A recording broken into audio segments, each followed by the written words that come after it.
This is Fortune's Wheel, a podcast history of the late Middle Ages, a podcast where we take a look at the interconnectedness of our medieval past, the stories it holds, and how these stories directly shape the world we live in today. I'm your host, Jonathan, and I want to thank everyone who is subscribing, downloading, and listening to the show, but a special thanks to those who are sharing it on Facebook, Twitter, and Instagram. I truly appreciate it. Now I want to jump right into it here. This is our 17th and last episode of our third season of the podcast, a season focusing predominantly on the chaos that erupted following the death of Canute the Great. Today's episode 51, here it is, folks, is entitled A New Age. I hope you enjoy the show.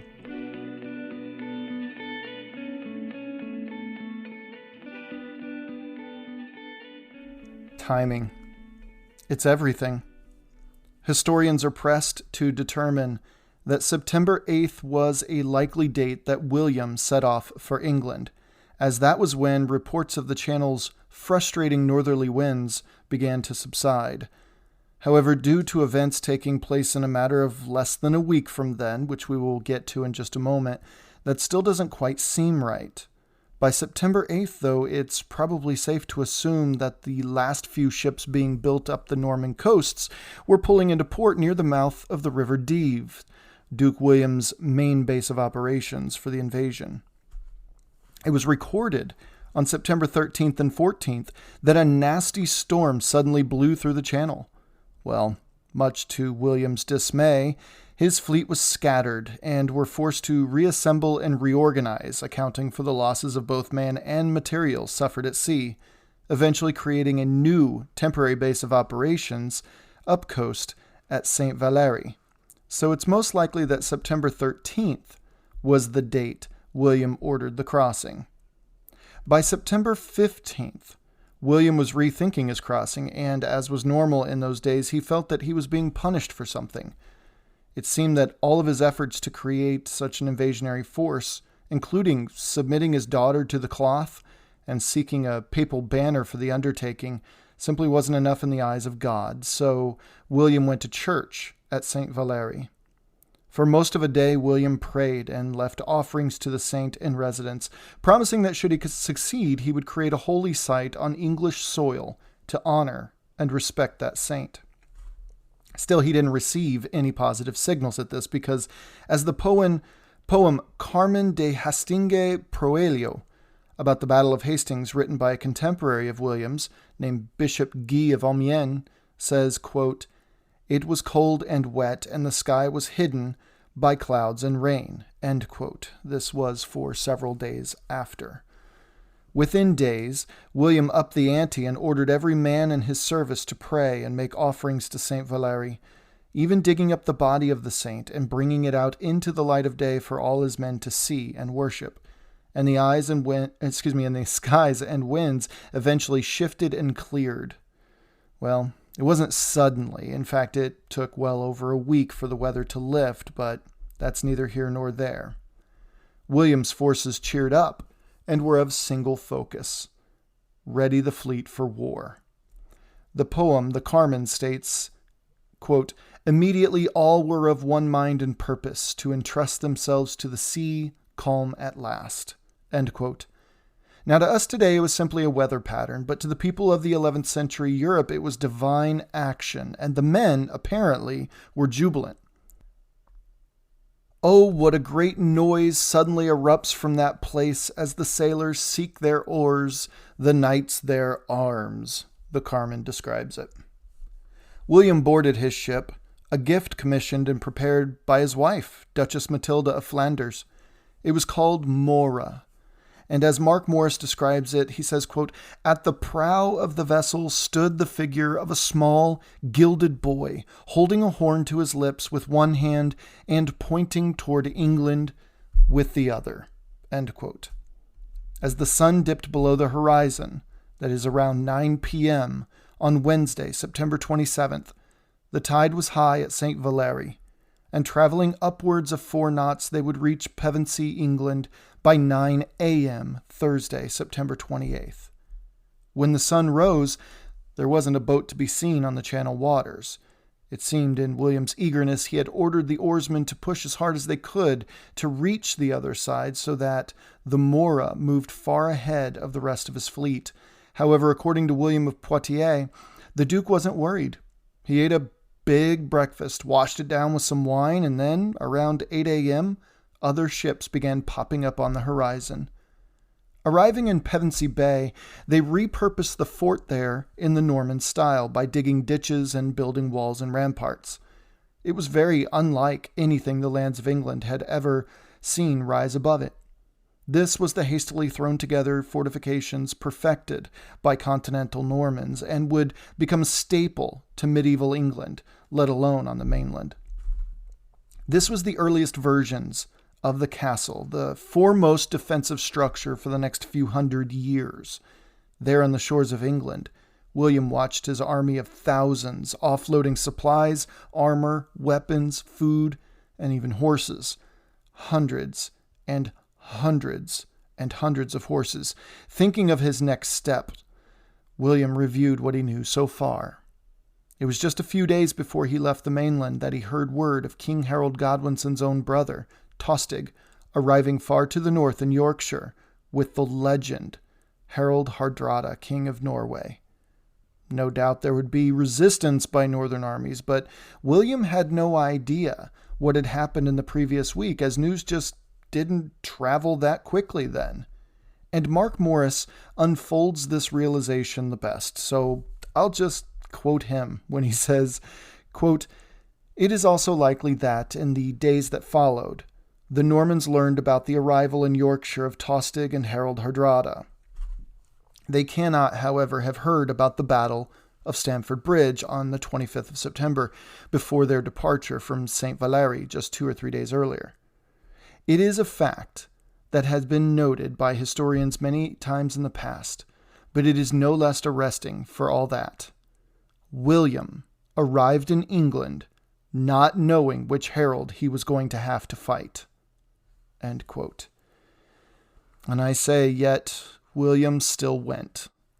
This is, as far as I'm concerned, a largely unspoken testament to the soon-to-be conqueror's legend. William, it can be surmised, just didn't care who was wearing the crown when he arrived, it seemed. That crown, in his eyes at least, was his by right. Soon, both men knew the truth of what laid ahead.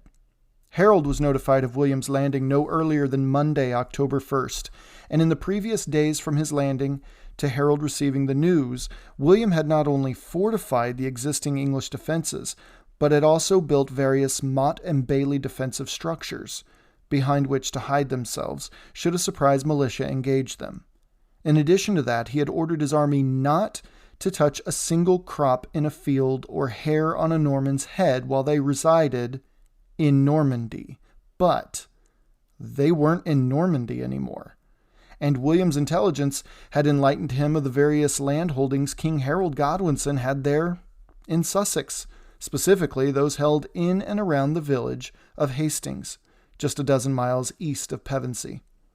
While Harold moved south, William's knights rode around the countryside, terrorizing the towns and farms in the area, burning buildings, reaping the crops. Remember, Harold had recently disbanded his southern armies for 2 main reasons. Supplies were running short while they awaited William's attack, and it was time to harvest the fields, and creating a general feeling of discomfort and fear in England. It's a tactic mentioned in the past on the podcast that William was employing here.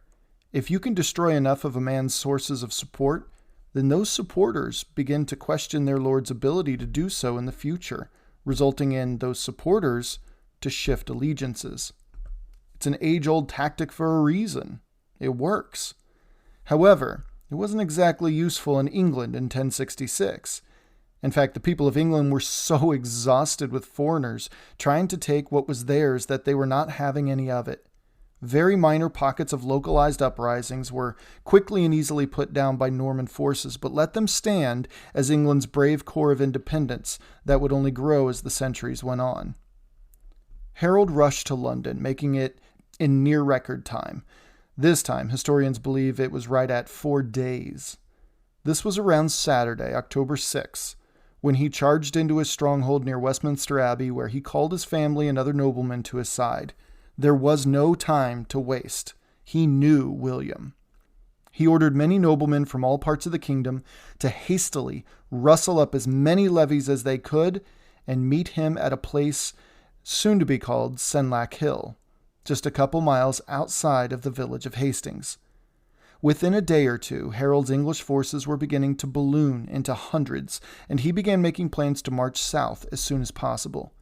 His family, that is, his mother, Githa, his brothers, Earls Leofwine and Gurth, and his sister, the Dowager Queen, Edith, Swanneck, urged him to stay and wait for the full force of England to be at his back. Besides, they needed time to grieve the loss of their son and brother, Tostig, especially Githa. Though Edith was hit particularly hard by Tostig's death, it's said, because among her beloved brothers, it seems Tostig was who she was closest to. One story has Harold in a fury, pushing his mother aside and storming toward the door in full armor. Surprise worked against Hardrada, and as far as Harold was concerned, William was no Hardrada. In fact, Europe agreed there simply was no Hardrada other than Harold Sigurdsson himself. But he's now dead. The Normans were fierce and they were skilled, but they couldn't possibly be as cunning as Hardrada. And Harold had just defeated Hardrada. The king now mobilized his forces. Enough's enough. After just 6 days in London, and he marched the 70 miles south to Hastings, Leofwine and Gurth following him. Now, the two opponents had most certainly been exchanging correspondences during these 2 weeks, and William of Poitiers sums them up by stating that Duke William offered King Harold all of Wessex in exchange for him giving up his crown and returning to the title of Earl, to which King Harold made the counter-offer that he will allow William to leave England unscathed if William repaid him for the damage the Normans caused during their little visit. So you can imagine how all of this went over. As Harold left London, William ramped up his efforts to goad the king into making a mistake. He specifically targeted innocents. The Bayeux Tapestry shows Normans lighting a house on fire with a mother and a child still inside. It was a war on terror here. But these weren't just any peasants and any fields. These were specifically Harold's peasants and properties now. As Mark Morris writes, quote, William, for the first time in his career, was engaged in a battle-seeking strategy. In William's devastation, therefore, we discern a deliberate attempt to provoke a fight. End quote. Everyone from John of Worcester to the Anglo-Saxon Chronicles admits that King Harold was in too much of a hurry to leave London, his forces not yet fully collected from around the kingdom. But Harold? King Harold was in no mood for it.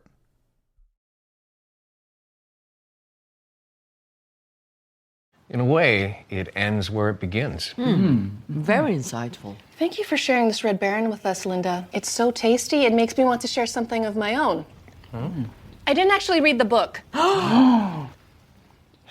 Me neither. I watched the movie last night. I judged it by its cover. I haven't read a book since middle school. I'm secretly seeing 2 other book clubs. And I can't even read. I'm not really Gary. He just paid me to be here. Sharing Red Baron pizza can lead to more sharing.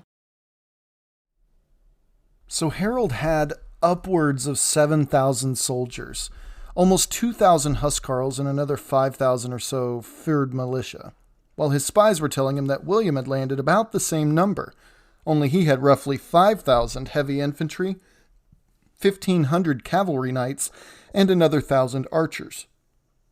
Harold must have reasoned that if he could establish a defensive position up on what would again become Senlac Hill, which, by the way, I'm just going to refer to this hill as Senlac Hill for continuity's sake from now on. If he could just establish a defensive position up on Senlac Hill, then that might account for any difference in number that William might have over him. Besides, most battles were over fairly quickly, a matter of hours, if not less. So Harold just needed to hold out until his reinforcements arrived, which shouldn't be but another day, maybe 2. Also, if William could be taken by surprise, that might negate the extra defense the heavy infantry might wield, because Well, it ain't easy donning all that gear. It takes time. It may not have been the smartest move on Harold's part, in hindsight, but armchair quarterbacking a 1,000-year-old battle seems pretty easy if you ask me. I can at least understand why Harold made the choices he did, even if they didn't quite work in his favor at the end of the day. William of Jumièges said that William ordered his men, upon hearing of Harold's departure, to, quote-unquote, stand at arms from dusk to dawn. As the sun rose, however, the English were not there. So again, very unlike him, William moved his army. William went a hunting. Instead of Harold surprising William on the morning of October 14th, as the D Chronicle put it, quote, William came upon him unexpectedly before his army was set in order, end quote. So the tables have turned. William's riders came back and reported Harold's army was nested up on a hill with a grayish apple tree, so the story goes, and looked tired from their march. By the time William arrived, it was just before 9 a.m. Morris questioned which army might be more exhausted, which I find interesting. Everything I've read and watched paints King Harold's army as the exhausted ones. However, if you remember, this wasn't the same army necessarily that Harold had way up north. Harold disbanded most of his northern army after Stamford Bridge because he hadn't heard yet that William was even on his way. Any army he raised came days later when he was planning in London. And as for William, he had the men at the ready all night long, and then just after dawn he marched them 7 miles northwest toward Senlac Hill. In fact, they were in such a rush that William of Poitiers, who was a knight in his youth, before turning to the cloth, mind you, and who knew such things, reported that Duke William actually put his hauberk on backwards.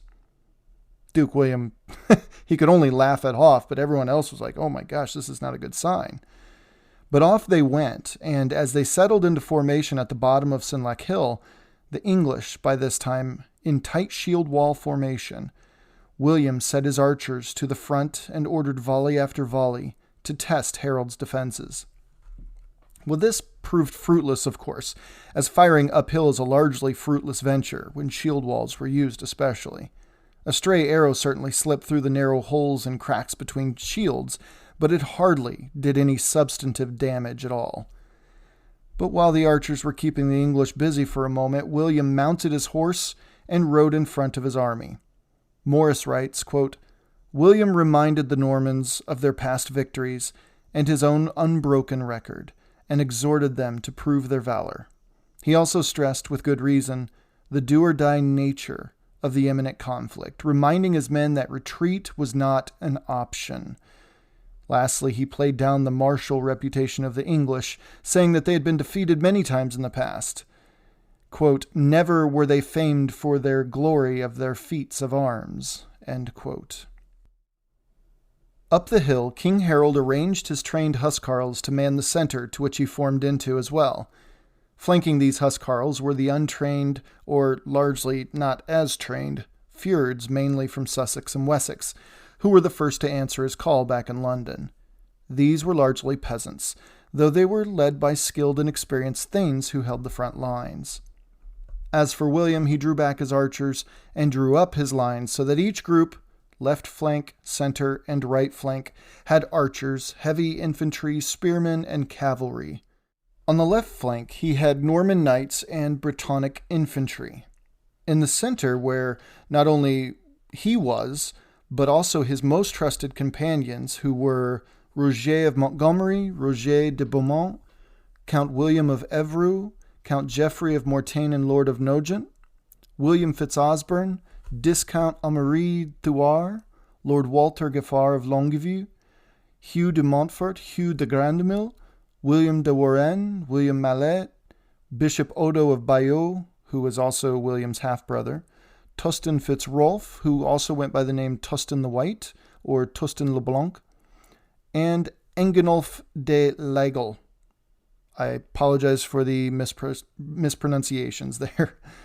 In addition to these knights, William's center also held its own contingent of spearmen and heavy artillery. And on William's right flank, spearmen and heavy artillery were most prominent, but it was led by a bit of a surprise character here. Count Eustace II of Boulogne. That's right. Our old friend Eustache wanted to get a piece of the English pie, so he joined William's campaign too. There was just one more name I want to point out, though, and I've read 2 accounts, I believe, and I'm not sure which one to trust. So he either served under Count Eustache on the right flank or under William in the center. But either way, his name was Ralph, and he was the Count of Conches in southern Normandy. The castle at Conches, if you remember, was a castle taken by this man, Ralph, this man's father, Roger, whose father was the lord of a place called Tosney. Yes, Ralph de Tosney, son of the Moor Eater and grandson of Raoul de Tosney, who fought under Drogo de Hauteville in southern Italy, was now fighting alongside Duke William there outside of Hastings in 1066. Small world. As the archers repositioned themselves behind Norman lines, a young, cocky knight asked his duke for permission to cast the first blow. William smiled and granted him the honor. The brash young man's name was Taillefer, and he too was mentioned on this podcast back on the episodes describing William's earliest training as a knight. Taillefer stands as a testament to Norman horsemanship, to say the least. He rode forward, alone, and as he rode at full speed, he roused both pride in his countrymen and ire in his opponents, as he stood in his stirrups at a full gallop, and juggling his sword, belted out, singing the Song of Roland, an epic poem about Rolla the Walker, William's not-too-distant ancestor. One Englishman let his anger take hold of his senses, and he rushed the Norman Taillefer, and was speared by the galloping, singing knight's lance. Hopping off his horse, in the no-man's land between enemy armies, he took a handful of the man's hair and chopped until his head tore free from his shoulders. Taillefer mounted his horse again and rode around the area, holding the head up and taunting his enemy with it. As you can imagine, the Norman side loved it. But another Englishman broke ranks and emerged from the shield wall, springing down the slope. Taillefer rode his horse up the hill to meet the man. His lance pushed through the man's chest and out the other end, but unlike before, Taillefer dropped his lance and kept riding toward the English shield wall, and it was then that William ordered his army forward. Taillefer and his horse disappeared into the center line of the shield wall, no doubt both the man and the horse being hacked to pieces behind the front of enemy lines. Not too much damage to Harold's center occurred, as it said the shield wall quickly reformed and held firm against the Norman advance. According to William of Poitiers, quote, "The loud shouting, 'Here Norman, there foreign,' was drowned by the clash of weapons and the groans of the dying. So for a time both sides fought with all their might." The Battle of Hastings had begun. Roughly an hour later, William ordered a withdrawal back to their original positions. It was then, during this pullback, that William noticed his left flank, full of Breton infantrymen, had already turned tail and were running away. He also noticed in the chaos that Harold's right flank, who were opposite the Bretons, made up of largely untrained and inexperienced farmers, were giving chase. Though the English were successful in cutting down many of the fleeing Bretons, they were not ordered to do so, as it left a gaping hole on Harold's right side. Before he could act, Harold's men had instinctively rushed back to plug the shield wall, and William's opportunity to capitalize on it was lost. For now. Around 2 p.m., both armies were exhausted. Charge after charge was led up the hill against Harold's Englishmen, and charge after charge was repelled. It had, you can imagine, come to a point when both armies were doing little more than pushing against each other's shields, and the thought of lifting your weapon, let alone swinging or thrusting it, became almost as exhausting to think about as it was to actually do. Both armies agreed to a temporary ceasefire, you could say. William's men fell back and rested against the hill opposite Harold's hill. As Harold's shield wall began to fall as those men took their rest, within minutes, they saw Norman knights storming toward them again.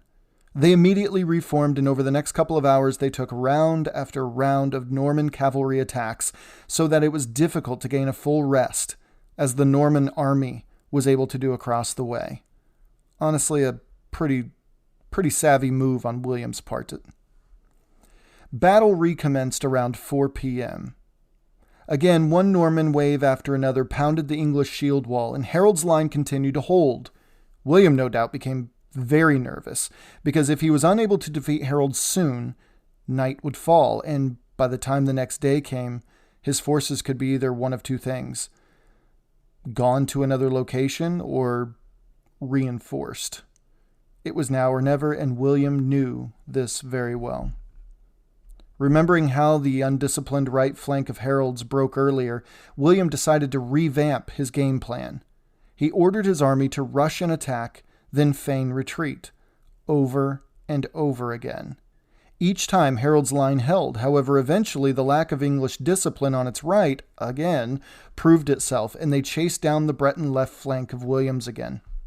And just as William was about to strike, a rumor rippled through the Norman lines that William himself had fallen, their duke dead. Now this is partly true, though. William was, in fact, on his third horse of the day by this time, having had 2 of his other horses killed beneath him.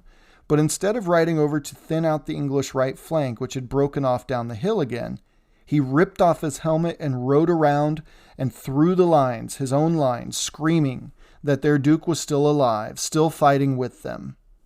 Just as he turned to take advantage again of the opportunity to kill the separated Englishmen, he noticed they were already reforming back at the top of the hill. It was a golden opportunity, and William missed it. This constant battling went on for another hour, until Harold's right flank broke free again and chased the pretending Bretons down the hill once more. William was ready, and he ordered his companions to encircle the Englishmen. Having killed a great many of Bretons throughout the course of the day, these brave but undisciplined English soldiers met their end late in the afternoon. An even less trained contingent of Englishmen filled their gap atop the hill, and Harold most likely prayed that they held on until nightfall.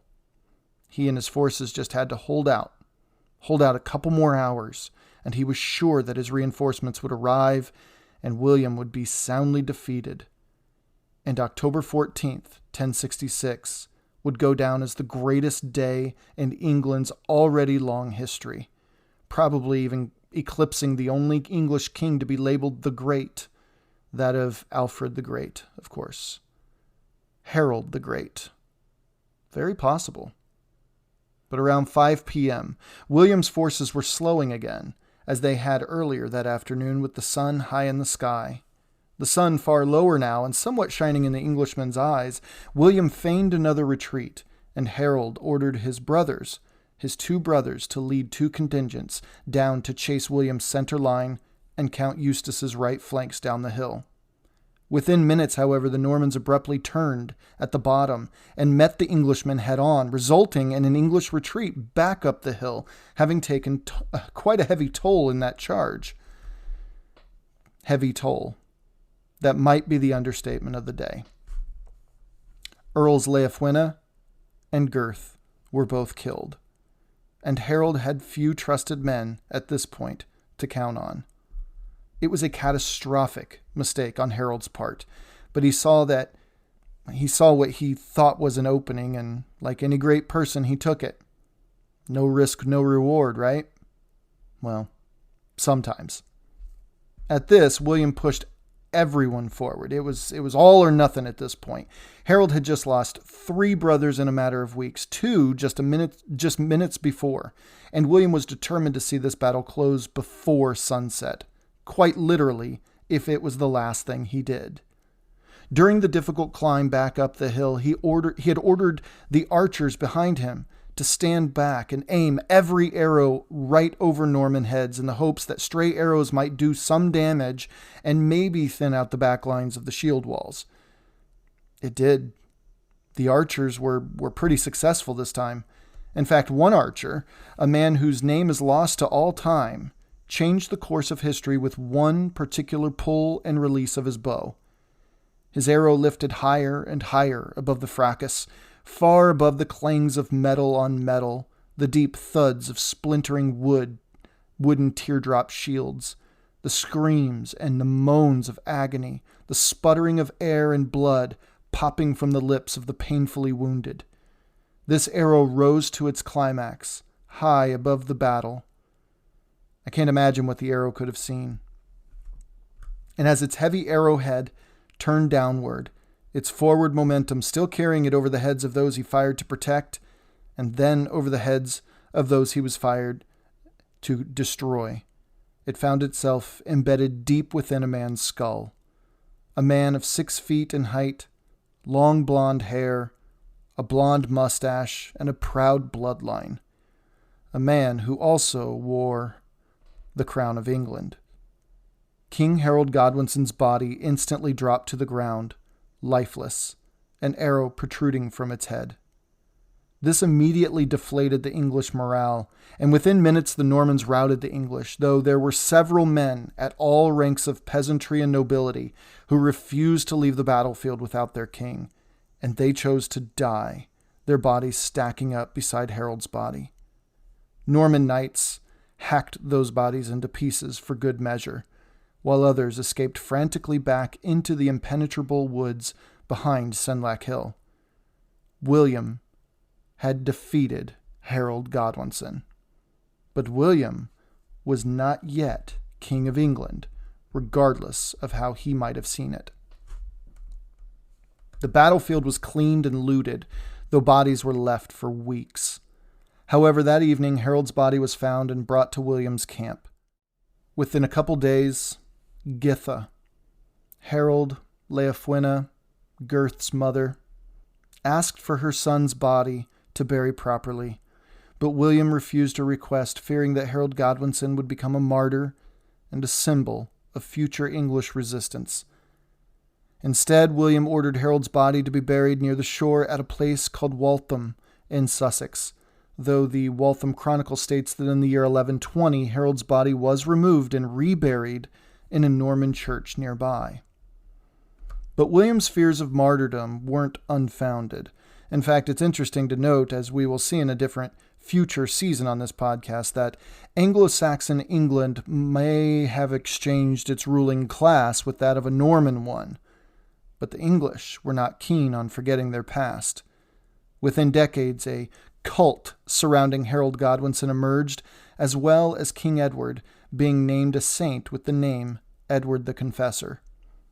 In the aftermath of the Battle of Hastings, as William traipsed and pillaged the English countryside in an effort to bring the nobility to the negotiation table, hundreds, if not thousands, of Englishmen, so many of them veterans of Hastings and Stamford Bridge, among other fights against the Scottish and the Welsh, left England altogether.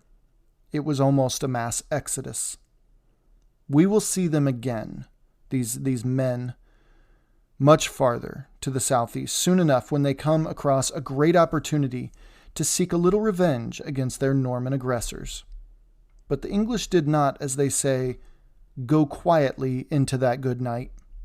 They did in fact rage against the dying of the light. But Norman rule had landed in Pevensey, established itself outside Hastings, and would for the next 2 decades continue to slowly bring the Anglo-Saxon man and woman to heel. For those wondering about why William was not yet King of England, it all came down to a minuscule blip on the English radar. William was not yet the closest, or still not, the closest one to the crown in the line of succession. Edward the Exile may have died, but his son, the grandson of the legendary Edmund Ironsides, was still in country, and he had a following of English noblemen propping this teenager up as king in October 1066. In fact, it's said he was referred to as king for another month and a half by much of England, but since he wasn't officially crowned, we do not count him among the English monarchs, much the same way as Sweyn Forkbeard isn't. However, in December 1066, on Christmas Day, Duke William of Normandy accepted the crown, becoming England's next king, forever extinguishing the prestigious line of Alfred, the House of Godwin, as well as Anglo-Saxon royalty forever. But make no mistake, William was hardly the accepted king of England. If you think that England has been conquered already, then keep listening to the podcast. That, my friends, is an entirely different story that we will flesh out in the future. I promise.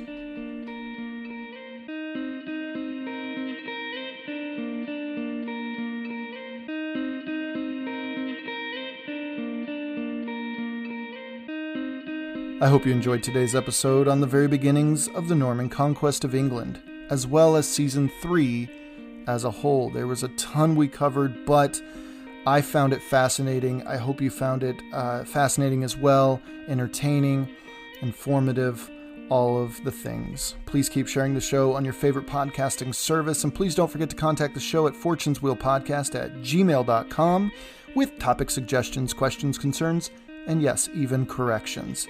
Also, check out the link to the website. It's up and running. And if you are so inclined, please consider supporting the show on Patreon or Anchor, or even just heading over to Apple Podcasts and leaving a 5-star review. It goes a very long way. On the next episode, well, I am not sure. I have a lot written already, and I have far more researched. And I'm not decided on where we're going to go next, and that is exciting to me. There are already options ready and on the table, so it's just a matter of me deciding and then fine-tuning and then recording. So in a couple weeks, I hope you are ready. We will find ourselves in a new place with a new storyline, and you will also start, now that we have a good, firm base with which to grow from, you are going to start seeing a lot of that interconnectedness start to come together. The 11th century is not done with us yet, and to be honest with you, that is exciting. You know, you can tell a lot about a person by how they spend their time, and I want to thank you for spending your time learning about our shared past here on Fortune's Wheel Podcast. Until next time.